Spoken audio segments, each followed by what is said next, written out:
Welcome to Inside Philadelphia City Council. I'm your host, Al Butler. Today we are joined by Councilman Kenyatta Johnson. Welcome, Councilman. Thanks for having me, Al. It's a pleasure to talk to you. Now, you've been in the political scene for a while, but you're someone who's dealt with Philadelphia in a number of different ways. One of the biggest things on your mind right now and has been throughout your history has been dealing with guns and violence in the city of Philadelphia. Before we walk back a little bit, talk to us about what you think about the state of violence in the city of Philadelphia right now. Well, right now, primarily the number one killer of African-American young men is homicide through gun violence. And so it's an issue that I believe that we should be aggressively addressing, providing different alternatives to young men standing on a corner, young men selling drugs, making sure that we also make sure that ex-offenders who are coming home back into our communities have an opportunity to get gainful employment so they don't get involved in the issues of gun violence that has been taking place throughout the city of Philadelphia. Now, you've been dealing with this for a while, even have some personal issues that have come up in your past, so it's affected you directly. Talk to us a little bit about how you ended up here in your path, because you've been hands-on, you've been in the community dealing with this problem for a long time. So talk to us a little bit about when you first figured out that you wanted to do something. Yes, in 1998, a cousin of mine was murdered in the streets of South Philadelphia over a petty argument.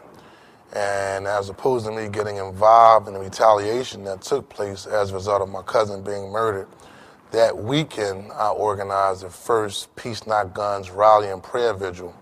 It's when I organized community leaders from across the city of Philadelphia, as well as the residents of my neighborhood, to come out and organize around having a community of peace and not guns. And so since 1998, I've always focused on doing workshops on conflict resolution, anger management, and anti-street and gun education. Now talk to us a little bit about the anger management piece, because it seems to me that that's something that a lot of these violent acts that we're hearing about on the news, where they end in someone's death or some kind of violent attack, seem to be stemming from arguments and brief encounters where it doesn't seem like it should end in the taking of someone's life. Yeah, well, if you look at statistics by the Philadelphia Police Department, probably about 70% of the gun-related incidents are based upon petty arguments. And that's why it's always tough to narrow down on why a conflict arises out of an actual argument and actually resolves in a homicide. And so we focus on helping young men express themselves in a positive manner in terms of their anger and also how they address conflict in a peaceful manner. How have you seen the difference in young men who have gotten the opportunity to talk to folks and deal with their anger management issues? What have you seen as a difference from before and after? Well, for the most part, you want to give a young man an opportunity to look at the consequences of their actions, but also set up a level of support system. And so when they have an opportunity to pick something positive versus something negative, that also plays into the role of them making just smart, positive choices when it comes down to making sure they don't get involved in gun violence. And so if I have a job, I'm going to be more prone to not want to get involved in something negative because I have a job and I want to keep my job. And so we always try to show young people the consequences of their actions and really focus on making sure that they have the resources and ability to go on and do positive things as opposed to things that are negative. Speaking of employment, when you look at the statistics, not only in Philadelphia but across the country, particularly with the group that we're talking about being impacted by homicide rates, the unemployment rate for African-American teenagers and young men is in the high double digits still, right now in the 17-18% range. How important is it to get jobs to those communities to help curb the violence? And then also, what are some of the things that we can do to make sure those jobs are available? Well, it's extremely important. Statistics shows that if you have a young man who's gainfully employed, they're less likely to get involved in the life of crime and violence. If you provide a young man the opportunity and the means to take care of his family, he's going to be less likely to get involved in the life of crime and violence. And so as an elected official, and also as an African-American young male, I advocate strongly to make sure that, one, we have programs that are put in place that help young men with soft skills such as resume writing, cover letters. I have a staff member that's on my staff that's solely focused on helping young men and anybody that comes to my office to get gainful employment, but also making sure that juveniles and adults, when they're arrested and they do time, when they come back to society, they also have an opportunity to become gainfully employed. And I think that will go a long way toward addressing the issue of crime and violence in the city of Philadelphia, making sure that people have an opportunity to live the American dream. Now, you've done this from the grassroots level, Yes. the state level, and now the city level. Talk to me about how you've had the ability to have different impacts from those places and how they work together to make sure that you can do that, because it seems at different times the state is less cooperative or the city is less cooperative, and grassroots folks are always struggling to get the resources that they need. Talk to us about how that synergy works. Well, first and foremost, when I served in the State House, I've always advocated for common sense gun laws, but more importantly, the resources to make sure that a young person doesn't have to pick up a gun in the first place. So if that's making sure more resources go to our after-school programs, if that's making sure that more resources go to our drug and alcohol programs, if that's making sure that more resources go to our job training and employment programs throughout the city of Philadelphia, then that's what I always put on the priority as a part of me advocating for resources to make sure that young people don't have to pick up a gun in the first place. But also on the city level, we do grassroots outreach to make sure that people have the resources. Again, utilize my office when it comes to getting a GED, utilize my office when it comes to getting housing, utilize our office when it comes to getting referrals for fatherhood programs, or even programs to help people go and get a job interview. I think, my background, what I learned as a kid is people perish for the lack of knowledge. And so part of this process is making sure young men have the proper information so they can make smart decisions, and more importantly, let them know that they feel that they are supported in this process. And so if I wasn't elected, I would still be organizing under the mantle of Peace Not Guns. When I'm in my own spare time, I'm always doing a level of outreach to young men and young ladies to make sure that they don't get involved in a life of crime and violence as well. Of the three, you worked in the grassroots, state level, city level, which one do you think allows you to have the greatest impact directly on the problem? I believe that all three levels can be effective in addressing the issue of gun violence. From a public policy standpoint, I'm a strong advocate of the report of lost and stolen guns, but also on a grassroots level, making sure people have the proper information and resources so they can make better choices goes a long way to preventing young men of getting involved in a life of crime and violence and even picking up a gun. And so I believe that, it doesn't take just one approach. I think it takes a variety of approaches, and more importantly, a comprehensive approach in addressing the issue of youth gun violence. Now, when you were at the state, the city of Philadelphia tried to pass some gun legislation, and Harrisburg, because of the numbers, ended up overriding what Philadelphia tried to do. Now that you're at city council, talk about some of the things that you're trying to do or that you hope to accomplish, and then some of the difficulties that are presented by the fact that you have to deal with Harrisburg possibly overriding what you do. Well, the main difficulty is that we don't have the jurisdiction to create our own gun laws. And although we do put laws and we introduce ordinances, at the end of the day, the state has the jurisdiction to override our laws, so that makes it difficult. But we have to still advocate for common sense gun laws. We have to still put out there the issue and make known that as a city, we will not retreat on the issue of common sense gun laws. And so separate from that, I do a lot of work around making sure ex-offenders have support systems when they do return to our communities. And more importantly, going out, engaging in town hall meetings around the issue of youth gun violence, going into the schools and talking to young men and young women regarding the importance of education and not getting involved in a life of crime and violence. And so I believe that goes a long way.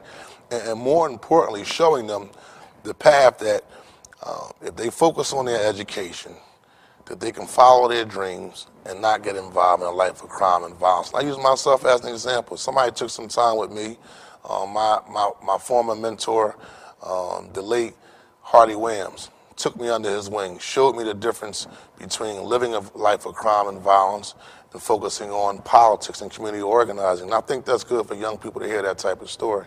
There's been a lot of attention recently on creating gun legislation at the federal level, and some of that's leaked out to the various states because of what happened in Sandy Hook. Now that we have about the equivalent of a Sandy Hook every 3 to 4 weeks here in the city of Philadelphia, we're about in and around a murder a day for the last few years here in the city of Philadelphia. What do you think the difference is as far as there being attention now on guns, as opposed to this has been something that's been ongoing, particularly in cities like Philadelphia and Chicago? Yes. Why hasn't it gotten attention in the past? And do you think because of the new attention that there will be some movement forward on getting gun legislation passed? Well, definitely because of what took place in Sandy Hook. And you're talking about children. Right.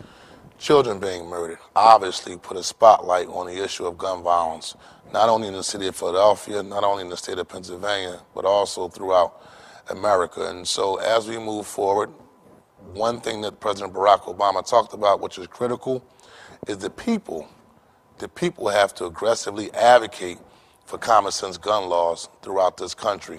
And the more people that step up and advocate, demand that we pass common sense gun laws, that's the only way it's going to be effective.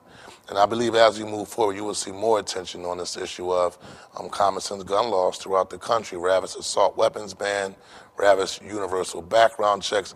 All of those issues will be on the forefront as we move forward in the future. But one that I'm very, very strongly in support of is the report of lost and stolen guns. There are no gun factories in Point Breeze. There are no gun factories in Richard Islands. These young men do not walk into the gun stores and pick and buy or purchase 9mm or semi-assault weapons. They get these guns from somewhere. So I'm a strong advocate of going after those who sell guns. When you talk about moving forward and getting these guns off the street, what are some of the things that you hear as far as resistance goes? You know, the NRA has been very aggressive in some of the things that they've put out in wanting to protect the Second Amendment. What has been some of the pushback that you've gotten when you've brought these subjects up? Well, obviously the Second Amendment. The Second Amendment says individuals have the right to bear arms, create a militia, and so that's part of the argument of why individuals do not want certain gun laws enacted. But for me, my approach is real simple. The report of lost and stolen guns. If a gun shows up in a homicide and a murder, you should be required to report that gun missing and or lost. I'll never retreat from the position that these young men in urban neighborhoods throughout America who are committing these murders and these homicides did not go into the store to purchase these guns. They're getting these guns from somewhere. And so a simple law is just requiring you to report if your gun was lost or stolen will go to the heart of the matter, which is basically cutting off the pipeline of people selling illegal guns in neighborhoods throughout cities throughout America.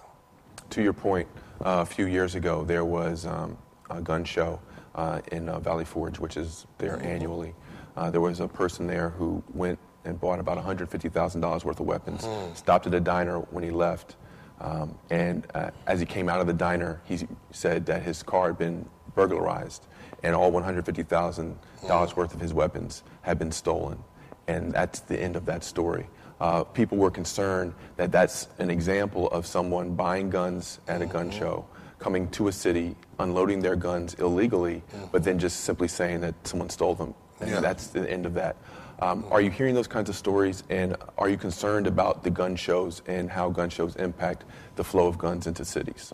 Well, my main concern is going after those who sell these guns. And so if you're purchasing guns from gun shows and you're selling them on the street, then the federal law needs to get involved.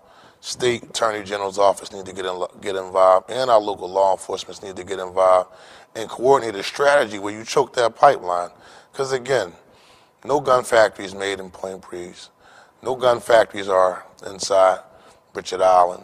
And so I'm always going after choking the pipeline. Because I know for a fact, these young men don't go into they're not going to the gun shows, just buying these guns. And a lot of these young men who are carrying these guns are juveniles, wound up in a homicide. And so for me, if you report 10, 20, 30 guns missing and or stolen, you should be held accountable as to, okay, just think about it. If you have a car and somebody steal your car and run someone else over, you're held accountable. It should be the same with something as deadly as a person who owns a gun. There is some concern by folks who are supporters of the Second Amendment in full that this kind of legislation is going to lead to either registries in which they'll have to be accounted for by the government, or the folks will literally take their guns away and take their rights away. What do you say to folks who have those concerns about their Second Amendment rights being infringed upon in order to pass this gun legislation? Well, actually, statistically, the NRA has data that says that majority of membership support certain common sense gun laws, such as universal background checks. For me, I don't think you're infringing upon a person's right if you're just asking them to report if their gun was lost or stolen. I think it's the reasonable thing to do. I think it's the responsible thing to do. And so, I mean, people are going to come up with all types of arguments and or opinions on the issue. But I believe that if you want to live in a society that's safe, simple common sense gun law, as universal background checks, the report of lost and stolen guns, and that has nothing to do with taking the gun away from you. Now, also, not that long ago, there was an incident where men opened fire on a SEPTA bus. The mayor, in turn, made a public declaration and had some strong words. Did you agree with the mayor in his actions? And what do you think about when those kinds of violent actions happen out in the open like that? What do you think that says about our city? Well, first and foremost, we have to make the issue of crime and gun violence our #1 priority. I don't condone any acts of violence, specifically gun violence, because my #1 priority is to make sure my constituents are safe. I have nieces, I have nephews, I have a grandmother going to and from home, and so I'm always going to make sure that safety is a priority in this process. I believe that we have to put more resources behind making sure that young men don't make stupid, boneheaded decisions, such as the young men who shot up the actual SEPTA bus. And so we want to focus on making sure that we start while they're young, give young people the resources to make positive decisions, so we don't end up in situations where people are picking guns over education. Young men are picking guns over employment. And I think collectively, as a society, we all have a stake to play in making sure that this city is safe. Do you think that communities are doing enough themselves with folks interacting within the community to help make sure that this is the case? Or are you finding that sometimes the community is resistant to some of the efforts that you're making, either in the grassroots level or from a legislative level? No, primarily when I go out and I'm doing community organizing, or someone gets murdered and we're doing a march or a prayer vigil, from the youngest person to a senior citizen, you all hear the same message, and that's the message that people want to live in communities that are safe.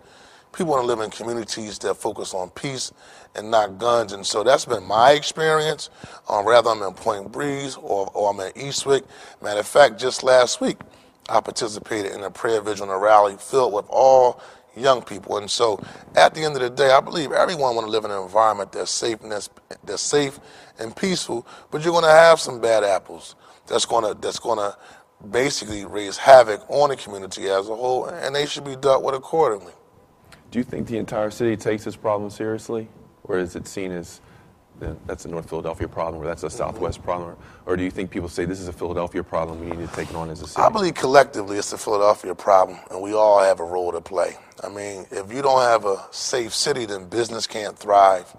If you don't have a safe city, then people are going to opt out our educational system because no one wants to send their kids to an unsafe school.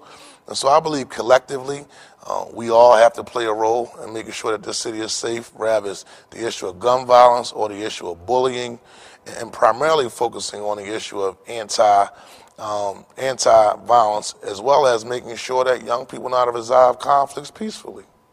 Now, the state has been cutting back some funding, particularly when it comes to schools. How difficult is it for you to do what you want to do legislatively in the city of Philadelphia when the state has taken away some of those funds? I believe we have to always advocate for additional resources, but also let's look at what we have. It doesn't take a lot to organize people who want change in your community to go out to make sure you provide information to young men and young ladies so they can become productive members of society. So I'm from a generation that focused on becoming heroes and sheroes with less. people, a generation of people that didn't have the iPhone, didn't have the internet, but built leaders such as Charles Drew, Frederick Douglass, Fannie Lou Hamer, Shirley Chisholm. And so I believe in old school grassroots organizing. It doesn't take money to mentor a person. It doesn't take money to take the village mentality and the village approach that you're responsible for everyone within your own collective circle. And so that's always been my approach.